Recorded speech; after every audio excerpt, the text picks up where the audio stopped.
How's it going, everybody? Thank you very much. I always appreciate you watching. I'm Orlando Ruiz Jr. Welcome to another classic movie review. In keeping with our celebration of Black History Month all month long, I'll be talking about black-led films all throughout the month of February. And right now I am talking about a classic action thriller from the early 90s, from 1992, starring Wesley Snipes, the movie that made him an action hero overnight, Passenger 57. This was really when Snipes' career was really taking off. The first time I ever saw him in a movie was 1986's Wildcats, a football comedy drama starring Goldie Hawn. And then a couple years later in '89 in Major League, he'd have a bigger supporting character part as Willie Mays Hayes, another sports comedy. And then in '90, he was in Mo Better Blues, a Spike Lee joint. And that same year, he was in King of New York. In the following year, in '91, he starred as Nino Brown in New Jack City from Mario Van Peebles, a great movie from the early '90s. And that same year, he was also in Jungle Fever, another Spike Lee movie.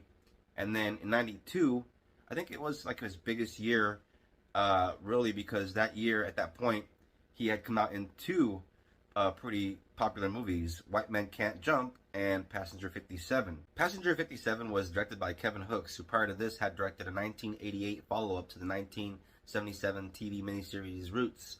And he also directed in 1991, co-directed a little comedy starring Tommy Davidson of In Living Color fame, Strictly Business. And then there was this movie, and then a few years later he did a movie with Lawrence Fishburne and Stephen Baldwin, an action thriller called Fled. And then a couple years later, in '98, he directed an action movie starring Patrick Swayze, Black Dog. But I think Passenger 57 is the movie that we will remember Kevin Hooks for, even though he was a child actor back in the day and starred in an early '70s movie with actor Paul Winfield, Sounder, based on the book about the dog that I remember reading back in the day in school. But yeah, this is a very fun action movie. It is derivative of the action movie formula that a lot of movies are copying in the early '90s and mid-'90s after Die Hard came out. A lot of those Die Hard style action movies, those Die Hard derivative action movies, were very popular, even down to the cold, calculating, ruthless British villain in the film, the cliche trope that was becoming more and more common after the success of Die Hard, with the villain of Hans Gruber played so brilliantly by Alan Rickman. We had some pretty awesome character actors popping up as bad guys in movies back in the day every now and then. You had Charles Dance in The Golden Child and Last Action Hero, Steven Berkoff in Octopussy and Beverly Hills Cop and 1995's Fair Game.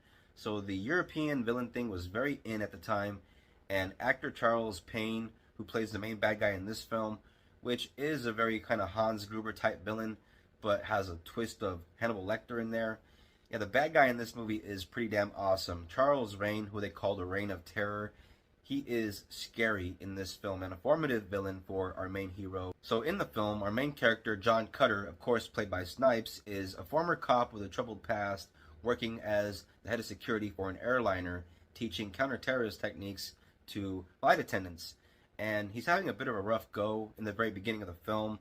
He's having these flashbacks every now and then. He's offered this job. He reluctantly accepts it. He has to get on a plane to fly to the new job. Little fun fact, when Snipes' character is boarding the plane and he's being assigned his seat, which is ultimately the title of the movie was actually taken from a Heinz 57 ketchup bottle. So we have a ketchup bottle to thank for the title of this film. The film does a very good job in the first act building suspense and tension leading up to the moment of the hijacking.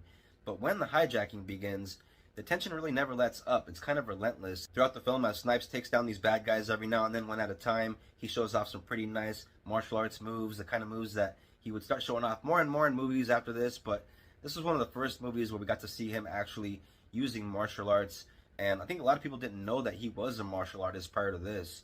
And so, yeah, after this, if you saw him in an action movie, you just kind of expected him to throw down like the way he does in this movie. At a certain point in the second act, they have to land the plane, and the action is moved from the plane to this carnival. We have some fun action sequences at that carnival, and then before we know it, we're back on the plane because, the story requires it. And the thing about this movie is there are things in this movie that don't make sense. I'm sorry, but it's true. As much as I love this movie, the sequence at the carnival, our main hero goes to this carnival without even knowing that our main bad guy is there, but somehow he just goes there because, the script kind of requires that. Fun one-liners like the little quips between the bad guy and the good guy, with the Die Hard-esque conversation with the little phone chit-chat where he says, "You ever play roulette?" "On occasion." "Well, let me give you some advice. Always bet on black." You know, that's a really cool trailer moment that I always remember from back in the day. Another very sweet thing about this movie is this movie has no fat on it. It doesn't overstay its welcome whatsoever. It is a lean 84 minutes, all killer, no filler. Even the music score in this movie from composer Stanley Clarke very much sounds like the kind of music made by Michael Kamen back in the day. It sounds very Kamen-esque. Sounds like something that would be in Die Hard or Lethal Weapon, with a little mix of jazz in there, a little bit of saxophone to kind of hip things up. For those of you that enjoy a good Die Hard style old school action flick from the 90s, Passenger 57 is definitely one of the better ones of the era. Not one of the best ones of the era, but definitely one of the better ones. And yeah, Wesley Snipes is awesome. He's a badass. He's great. Passenger 57 is a very good time. It is a lot of fun. I give the movie 3 stars. If you haven't seen it, I do think you should check it out. It's a great way to spend an afternoon or even just 84 minutes of your time. Good old school action movie. Definitely worth the watch. As you can no doubt tell by the collection behind me, you could probably see that I'm a physical media kind of guy, and so there is my copy right there of Passenger 57 on DVD. The classic original poster there as the cover. And yeah, pretty cool tagline. What does that say? "He's an ex-cop with a bad mouth and a bad attitude and a bad seat. For the terrorists on the flight 163, he's very bad news." That's right. So yeah, Wesley Snipes, Passenger 57, 3 stars. Check it out. Thank you all very much for watching this classic movie review. I always appreciate it. If you're new to the channel, if you're into movies, if you're into this kind of thing, subscribe, hit the bell for notifications on more classic movie reviews coming out very soon. If you are a returning viewer, thank you very much for coming back and watching and supporting the channel. I always appreciate that kind of thing. Please don't forget to comment, share, like, always helps out. And just thank you very much for watching, and happy Black History Month, and I'll see you next time. Thank you very much. Peace out. God bless.